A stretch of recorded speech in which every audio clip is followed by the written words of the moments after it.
Frères et sœurs, comment ne pas être dans la joie aujourd'hui? D'abord parce que nous sommes pèlerins à Lourdes, mais aussi parce que aujourd'hui nous fêtons Marie. Et la fête de l'Assomption nous remet en mémoire toute l'histoire de la vie de Marie et son étonnante disponibilité à Dieu. C'est Marie que nous contemplons aujourd'hui dans son étonnante beauté. Toute la joie de l'Évangile est résumée dans le Magnificat, dans cette prière jaillie du cœur de Marie en réponse à la salutation d'Élisabeth. Une joie profonde, une joie inédite. Mon âme exalte le Seigneur, mon esprit exulte en Dieu mon Sauveur.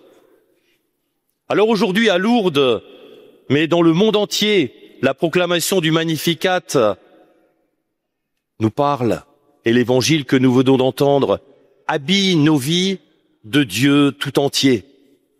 Ce chant du Magnificat a une telle portée que l'Église le met sur nos lèvres au soir de chaque journée, au moment de la prière des vêpres, quand tournés vers Dieu, nous rendons grâce pour ce qu'il nous a donné tout au long du jour. Si notre prière est souvent faite de demandes, elle est aussi appelée à être merci pour toutes ces grâces, pour tous ces cadeaux que Dieu ne cesse de nous faire. Le pape Léon, la semaine dernière, invitait les jeunes du monde entier, non pas seulement à demander des choses à Dieu, mais aussi à lui dire merci. Et de manière très concrète, il demandait aux jeunes, n'oubliez pas de dire merci à Dieu parce qu'il vous appelle. Et nous sommes jeunes, chacune et chacun d'entre nous, nous sommes jeunes, encore aujourd'hui, quel que soit notre âge, et les mots du pape Léon nous rejoignent aussi. N'oublions pas de dire merci à Dieu parce qu'il nous appelle. Merci pour ces cadeaux que Dieu ne cesse de nous faire. Marie exulte, pleine de joie. Son merci à Dieu, son Magnificat, nous donne chaque jour des mots pour rendre à Dieu tout ce qu'il nous donne. Alors, frères et sœurs, la grande aventure de Marie commence au secret de son cœur. Une aventure qui commence par un appel, par une parole de Dieu et par une question de Marie. Comment cela va-t-il se faire? Question bien humaine, mais il n'y a pas de doute dans la question de Marie. Un dialogue qui s'engage, oui, mais pas de doute. Une parole qui va finalement ouvrir la porte à Dieu et transformer à jamais la face de l'humanité entière. Qu'il me soit fait selon ta parole, qu'il me soit fait selon ta parole. Voilà la réponse de Marie à l'ange, voilà la réponse de Marie à l'appel de Dieu. Alors la liturgie aujourd'hui, frères et sœurs, nous propose de relire la merveilleuse rencontre de Marie avec sa cousine Élisabeth. Dieu jette Marie et Élisabeth dans les bras l'une de l'autre. Elles ont besoin de faire communauté, elles ont besoin d'être ensemble, elles ont besoin de partager, elles ont besoin de relire tout ce qu'elles vivent. Tout ce qu'elles vivent et leur aventure en particulier avec Dieu. Alors Marie et Élisabeth ont chacune, à leur façon, répondu à l'appel du Seigneur, comme nous-mêmes nous sommes chacune et chacun appelés à répondre à tous ces appels que Dieu nous lance. Marie et Élisabeth répondent. La joie est au rendez-vous de leur rencontre, joie de Jean qui tressaille dans le sein de sa mère, bonheur d'Élisabeth devant sa cousine qui vient la visiter, joie de la rencontre, joie démesurée de deux personnes qui croient au plus profond d'elles-mêmes à la parole du Seigneur. Ce qui leur a été dit n'est plus promesse, mais accomplissement. Une jeune fille encore vierge, une vieille femme stérile, et voilà que la parole de Dieu soudain s'accomplit, une parole qui devient féconde et qui fait jaillir la vie, alors même que ce n'est pas encore possible ou que ce n'est plus possible. Mais à Dieu, tout est possible. Et nous le savons, nous qui venons ici prier Marie pour qu'elle parle à son Fils de nos vies, de nos joies, de nos espérances. À Dieu, tout est possible. Alors la fête de l'Assomption, frères et sœurs, nous invite à nous laisser guider à la manière d'Élisabeth par celle que Bernadette, sur les bords du Gave, appelait la belle dame. Nous laisser visiter par Marie, c'est nous mettre à son écoute, c'est contempler au travers de sa vie, de son regard, la vie du Christ lui-même. Marie nous conduit sans cesse à son Fils. Nous laisser visiter par Marie, c'est nous laisser entraîner dans cette rencontre avec son Fils. Nous laisser visiter par Marie, c'est nous laisser visiter par Dieu qui prend naissance en notre humanité. Une fois de plus, Dieu réveille notre espérance, il éclaire nos chemins, il nous invite à entrer dans la dynamique et dans la joie de son amour. Alors, frères et sœurs, dans la rencontre avec sa cousine Élisabeth, Marie est bouleversée. Elle comprend, elle accueille la vérité de l'Annonciation à Nazareth. À Dieu, tout est possible. La joie spirituelle qui traverse Marie éclate au grand jour.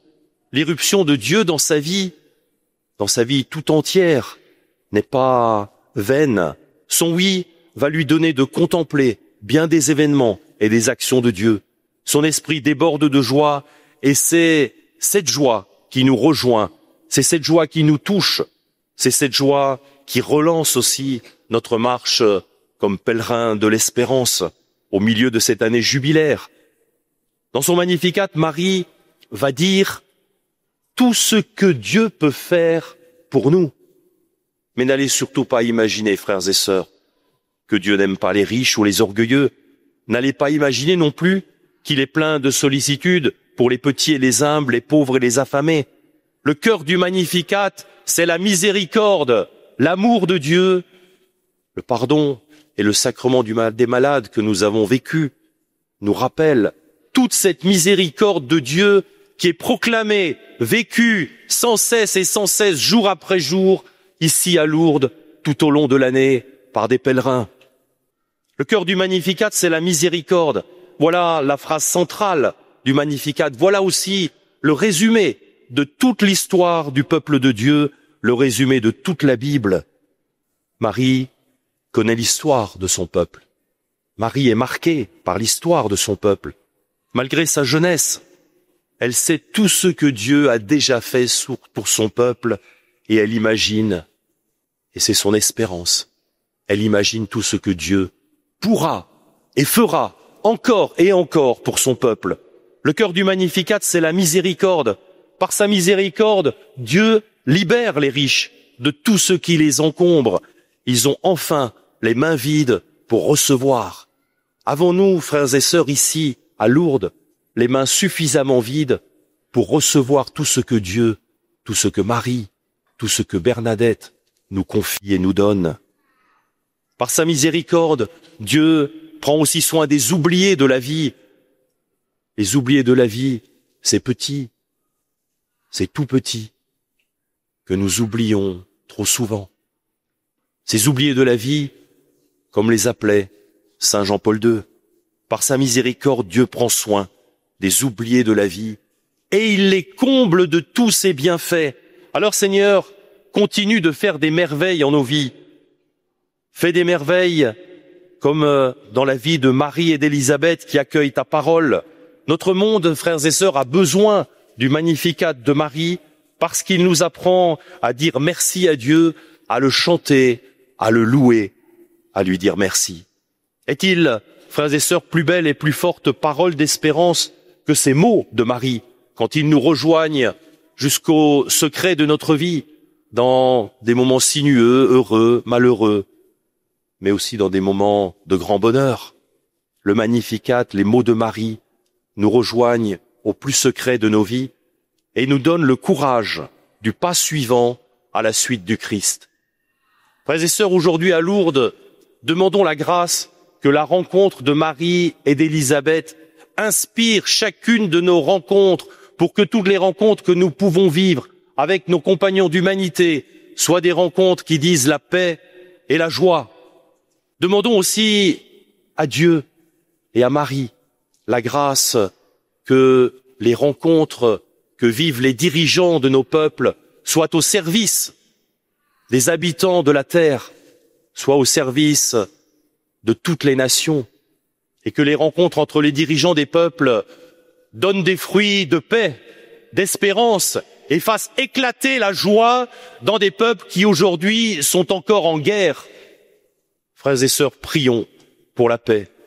Nous savons que dans nos vies ne manque ni de peine, ni de soucis, ni de tristesse. Nos vies sont marquées par la souffrance. La joie du Magnificat, aussi puissante peut-elle être, n'efface pas la douleur de la croix, mais elle est un signe sur le chemin de foi du croyant, sur la vie et le chemin de chacune d'entre nous, un rappel et un signe que Dieu ne cesse de faire merveille dans la vie de l'humanité et qu'il fait aussi merveille dans la vie de chacune et chacun d'entre nous. Magnificat et paix aux hommes et aux femmes de bonne volonté. Amen.